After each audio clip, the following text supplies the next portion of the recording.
anytime. So we'll start up with your fourth program. Let's see what the program states.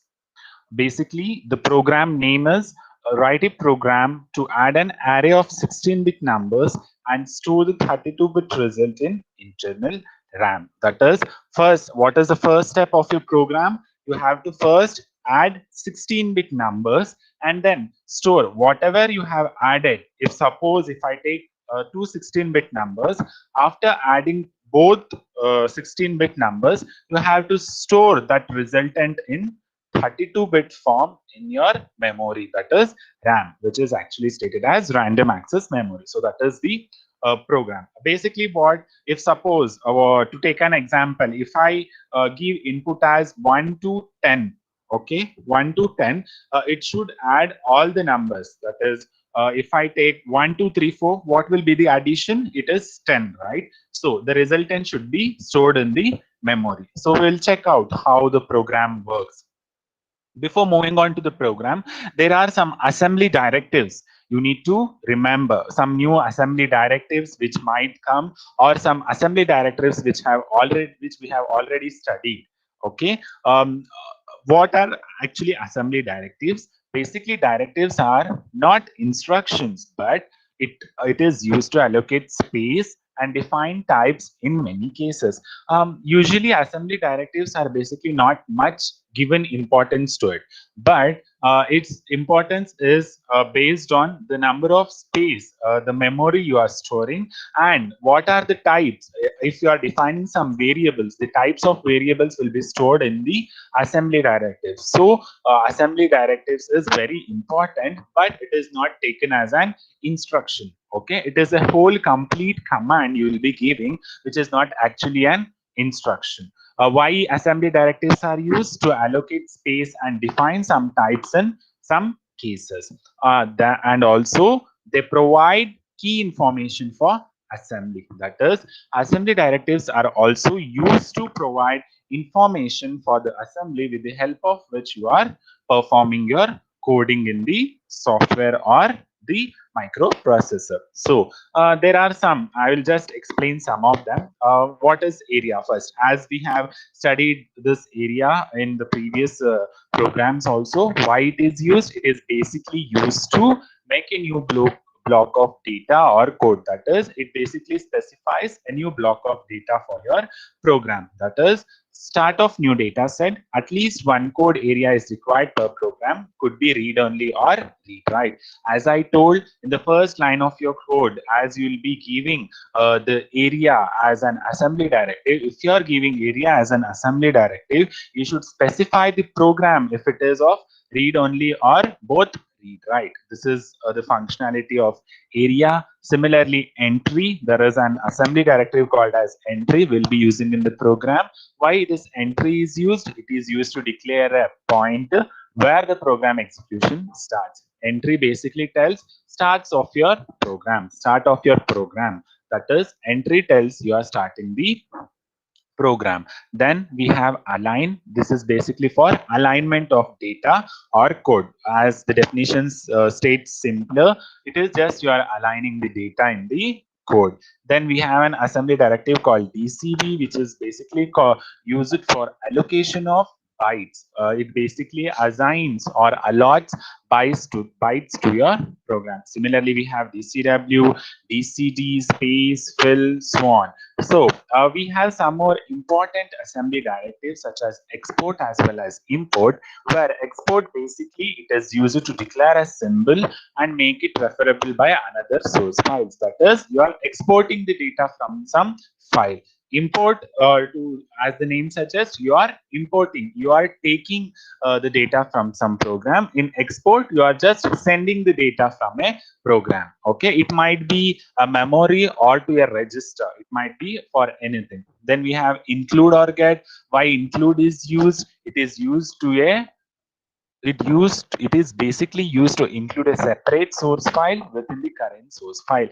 That is, if you are using include or get in your program, it basically states you are putting one source file in another source file. that is a sub source file into an original source file. That is the working of include. Then we have endp as well as end, as we'll be using these in programs as well. What end states, that is nothing but termination of your source file, or I can say designate the end of a source file. So these are some of the assembly directives I just wanted to explain you. Then coming on to the program. So suppose the right, do not concentrate here, do concentrate here, the right part of your slide. In the right part of your slide, I have defined the register slots, where the registers, how the register stores the data. This is the rack of registers which consists of some data. The left part of the register racks, these are some of the addresses. How the addresses are stored in registers, it is of 32-bit, right, of hexadecimal form. So these are the addresses given to the registers. Suppose I take an example. What is your program? Your program is to add 16-bit numbers and store that particular resultant in 32-bit RAM, that is memory. So I will take an example: 1 1 1 2 2 3 3 4 4.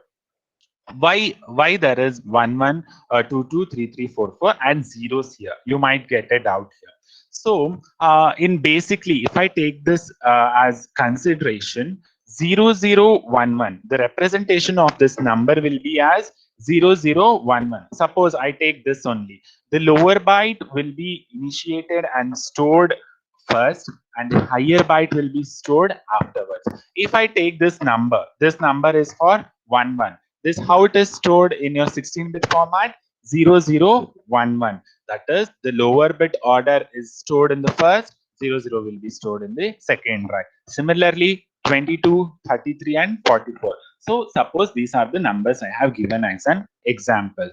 Then why addresses like this? Why addresses is not starting with 1, 2, 3, and 4?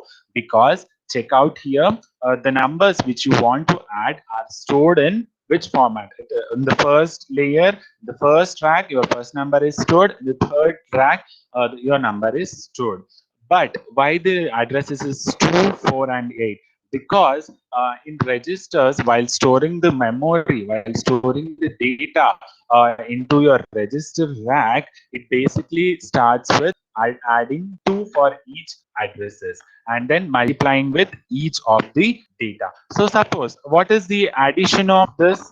If I just take simple 1 2 3 4, what is the addition of 1 2 3 4? It is 10, right? Here it should be 0 a. The addition of this is 100. So 100 in the hexadecimal format is AA. So this is represented here. So this is how your program works. This is the starting address of your memory of the data stored, and where the resultant should be stored in the destination register. This is the address of the source register, and this is the destination of the memory. I can say this is the initial memory address, this is the destination memory address where your resultant is being stored. Now suppose this is an 16-bit data I have given here of hexadecimal format. This is binary format, that is decimal format, and if I combine this, this is an hexadecimal format. After adding this, this is your resultant in the hexadecimal format, which should be stored in your destination register. Similarly, this is the decimal equivalent of the number, and this is the hexadecimal equivalent of the number. So this is the binary representation, that is decimal representation of the resultant, and this is the hexadecimal representation of the resultant. So how you will store the resultant now? First, FC is stored, then FF is stored, then 03 is stored, finally 00 is stored. Now, this is the resultant. How the resultant is stored in the memory? First, EF will be stored, then 9B will be stored, then 00, then 00 will be stored. So, what is the format of storing the data into your memory with the help of registers? First, the lower byte order is stored, then this next lower byte order is stored in your memory. Okay, is this clear to everybody how the register stores data into memory RAM after calculations? Yes.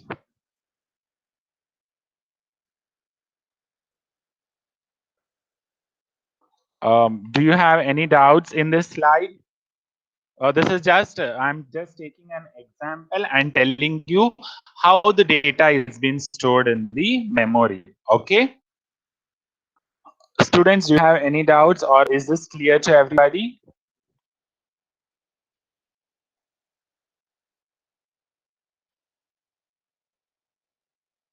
Students, speak up.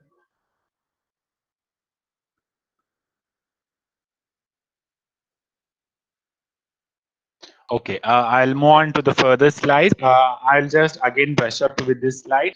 First, if I just want to add the numbers and store this addition of these numbers into your destination address of the memory. If I take the addition of these numbers, this is the resultant which I have got. This is the source file, source address, and this is the destination address of the memory. So this is how the register stores the data into memory. So coming on to your program, check out what is the first line. What does the first line tells? Basically, in every program we use area. I can tell area is an assembly directive which is basically used or basically tells the assembler to collect new code, or it is actually an assembly directive which instructs the assembler to assemble new code or data. So the sum is the file name which you are giving, this code is the machine level instructions you are giving, and if you are using code, you have, as you know, this should be read only, or if you are giving any other part, it might be read write as well.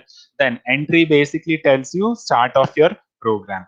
Now what is the first statement here? LDR R naught comma memory.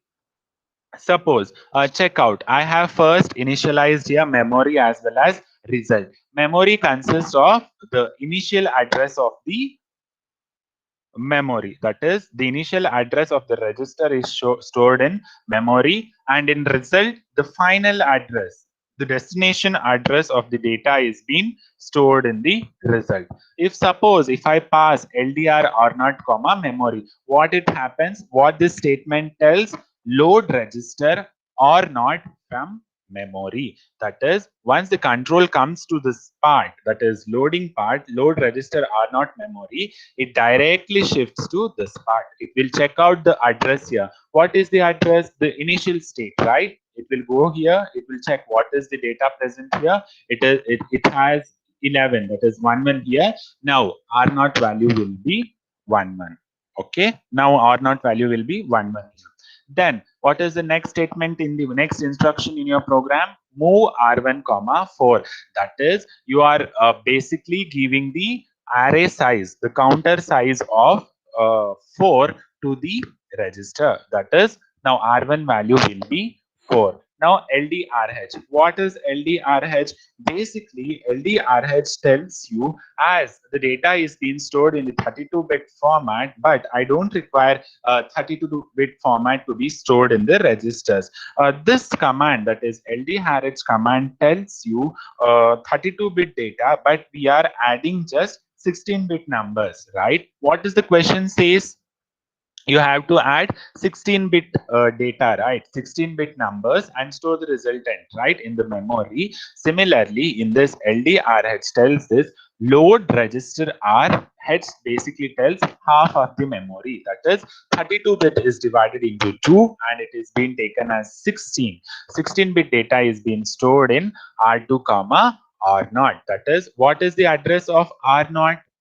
What is the data stored in R0? 11 is stored. Now that data is being passed to R2 register. That is, the 16-bit data is being stored in R2 register. That is, the value is 1 1 here. Now I have to decrement the counter by 1. That is register R1. It has 1, right? R1 has what value? 4.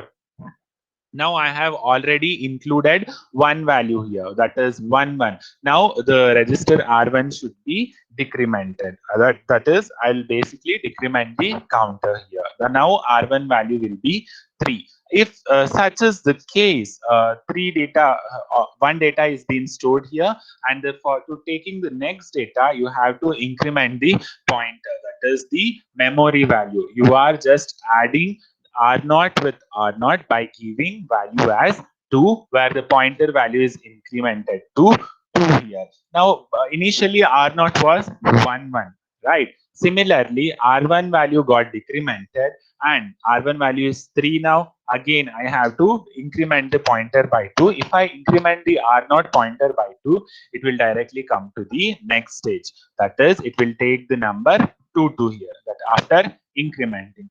Then I will again load the register R3 with R0. That is, this value will be loaded here. The second number will be loaded here. That is 1, 1 and 2, 2. Now, basically, we have two numbers, 1, 1 as well as 2, 2. Now, I have to add R3 as well as R2. That is 1, 1 plus 2, 2. It will basically add and store the resultant in R2. Now, R2 consists of adding of these three, that is 33. The value will be 33. After you get the R2 value, the next step is you have to add R1. That is, you have to decrement the counter R1. Now, this R1 value was what? What was the R1 value? It was 3 because I have already decremented here. Now, R1 value becomes 2 in this case. Now it will compare. It is R1 value equal to 0, 2 is equal to 0. No, right? It will again go to this particular statement, that is BNE up. That is, if it is not equal, you go to this statement up. You go to up, it will come here.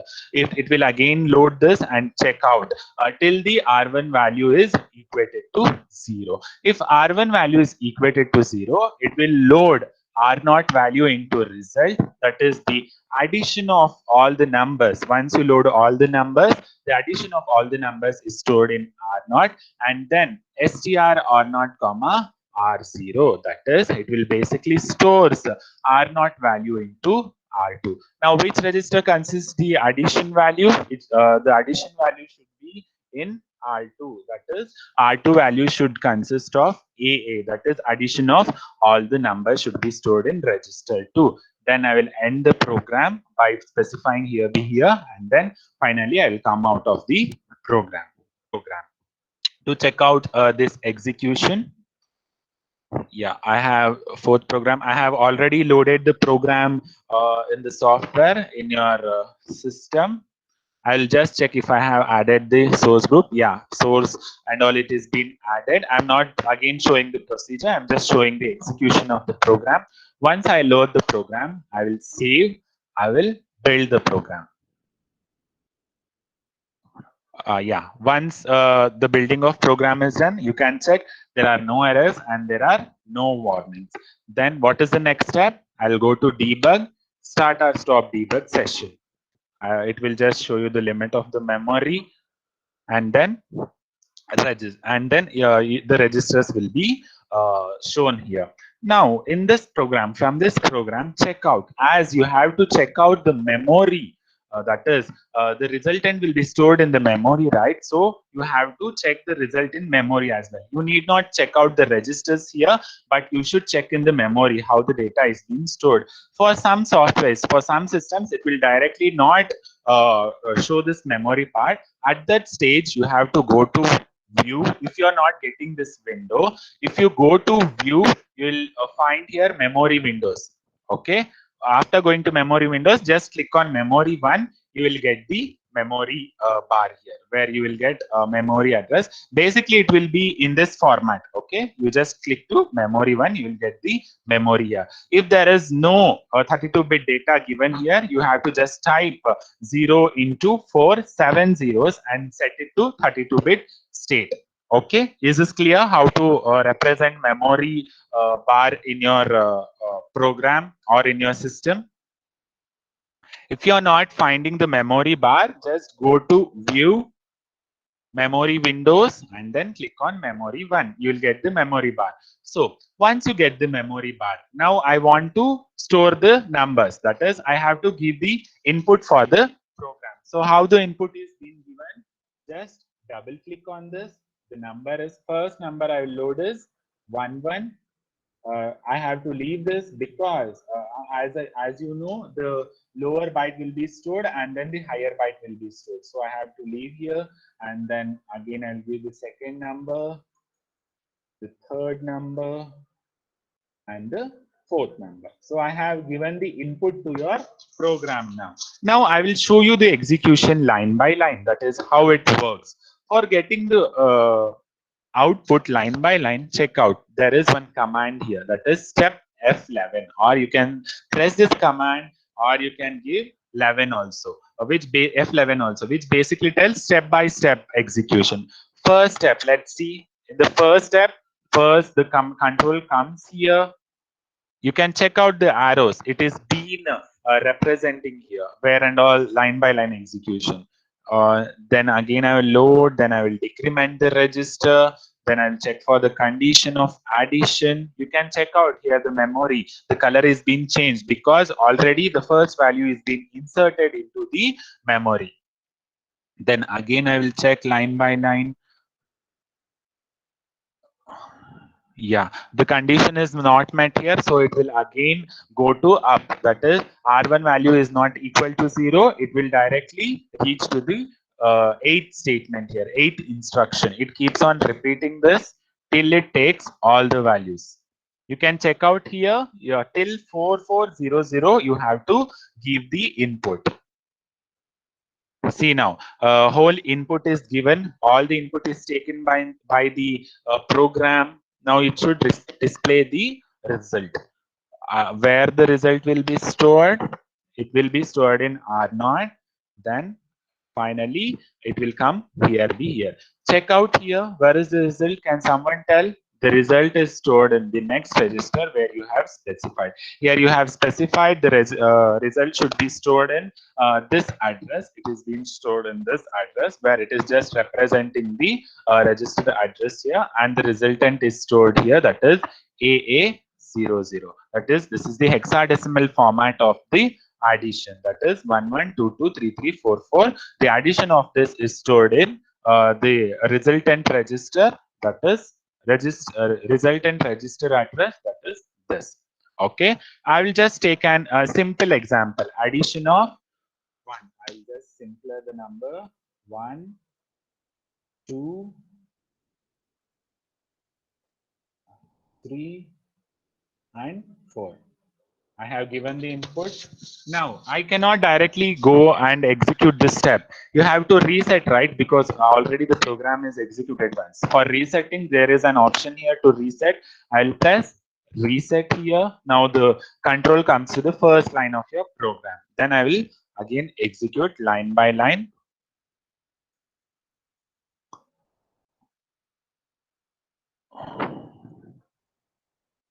Yeah, check out. This has changed. That is, what is the value of addition? 4 plus 3, 7. 7 plus 2 is 9. 9 plus 1 is 10. 10 in hexadecimal format is 0A, 00. That is stored here. So this is the output of your program. You are adding 16-bit numbers and storing the resultant in memory. That is your RAM.